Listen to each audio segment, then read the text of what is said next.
হ্যাঁ বন্ধুরা, আমি একটি ফুল গাছ দেখাচ্ছি। দেখতে পাচ্ছেন আপনারা, অত্যন্ত চমৎকার। এই হচ্ছে সে আমাদের ফুলবাড়ি গেটের কাঠমান্ডু রেস্টুরেন্ট। দেখতে পাচ্ছেন আপনারা, কাঠমান্ডু রেস্টুরেন্টের দুই পাশে দুটি ফুল গাছ। মানে এটি এখন ফুলের সিজন এবং পরিপূর্ণ ফুলে পরিপূর্ণ। অত্যন্ত চমৎকার একটি পরিবেশ দেখতে পাচ্ছেন আপনারা। দুই পাশে দেখেন ফুল গাছগুলি কিন্তু অত্যন্ত চমৎকার।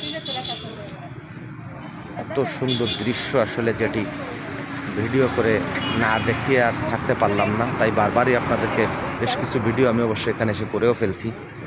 এত সুন্দর পরিবেশ দেখে আর নিজেকে কন্ট্রোল করতে পারি নাই।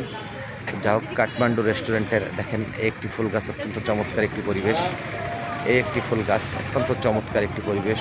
সন্ধ্যা হয়ে গেছে, একটু দিনের আলোতে আসলে দেখাতে পারলে আমার কাছে মনে হয় আরও ভালো লাগতো। দেখেন ফুল গাছগুলি এত চমৎকার, এত সুন্দর, যা আপনারাও একবার এসে বরফ করে দেখতে পারেন, বেড়ানোর জন্য আসতে পারেন। আর খাবারের কথা যেটি, সেটি তো রেস্টুরেন্ট যেহেতু খাবারের ব্যবস্থা তো আছেই, এখানকার খাবারের মান কিন্তু অত্যন্ত চমৎকার। তবে আমি এতটুকু গ্যারান্টি দিতে পারি, খাবারও আপনাদের পছন্দ হবে। আর দ্বিতীয়ত, এখানে আসলে আপনারা সেই নেপালের কাঠমান্ডুর স্বাদই আপনারা পাবেন, সেটি দেখতে পাবেন আমার কাছে মনে হয়। একবার বরফ করে যেতে পারেন। অত্যন্ত চমৎকার একটি পরিবেশ। তো এই ভিডিওটি আর দীর্ঘায়িত করতে চাই না বন্ধুরা, আবার দেখা হবে অন্য কোনো ভিডিওতে।